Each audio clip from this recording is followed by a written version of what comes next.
Hello every paddle player out there, it's Manu Martin here, I'm professional paddle coach, and today we are going to be talking about 5 tips to improve your serve.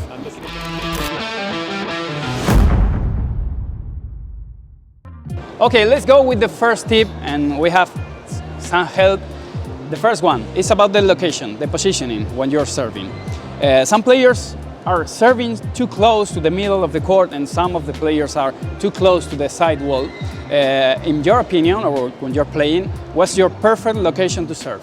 So I like to stand probably about 2 meters away from the middle, so just around this position if I'm serving cross court.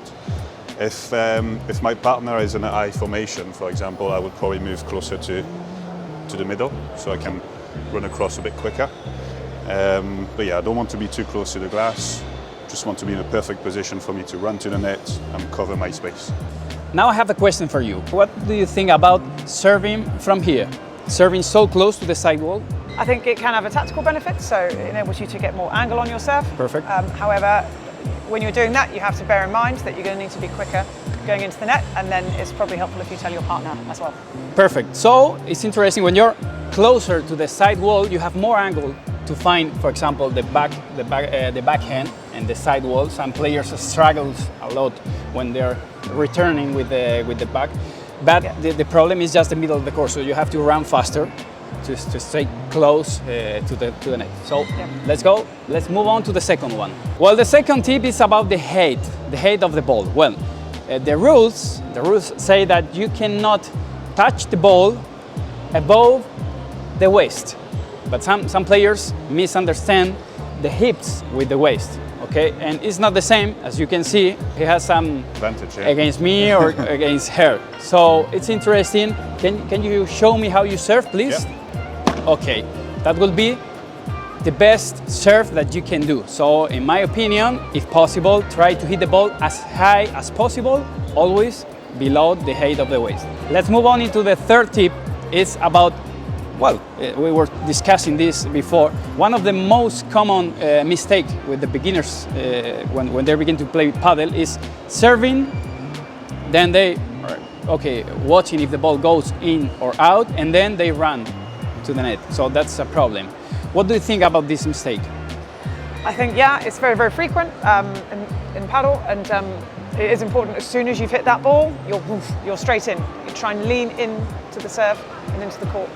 Now, what do you think with the beginners? They just wait until the ball is in? Yep, every player can do it. I think they just need to be aware of where to run to in terms of their position, and then be ready for the next shot. Great. And where do you think is the perfect location to stop before hitting the first volley? Ideally in line with your third pillar back from the net. Okay, that would be a reference.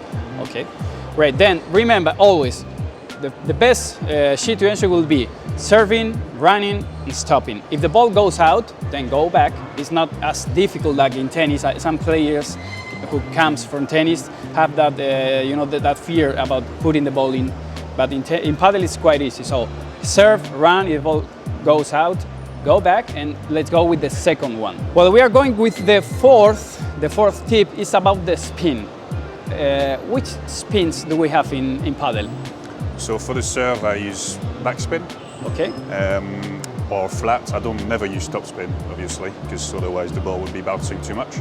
So in order to do backspin, I start with my racket above my head, try to have my elbow up so I can come down on the ball and brush the ball from underneath the ball so the ball stays as low as possible. I think one of the most important tips on today's video is about your elbow. Can you please show me again your backswing?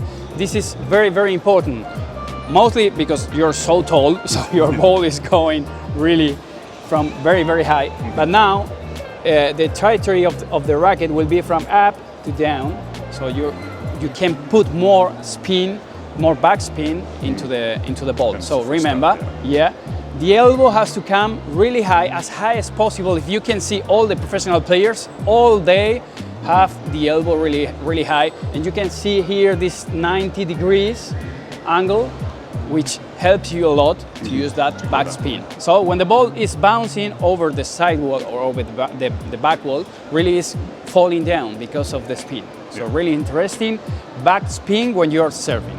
Well, and let's go with this fifth tip. It maybe is the most difficult because we are talking about tactics. Okay, do you have a favorite serve? Your best serve yes, ever? low slice to the glass, low slice out wide to the glass. Okay, so what do you think that will happen if you begin to serve with your favorite serve?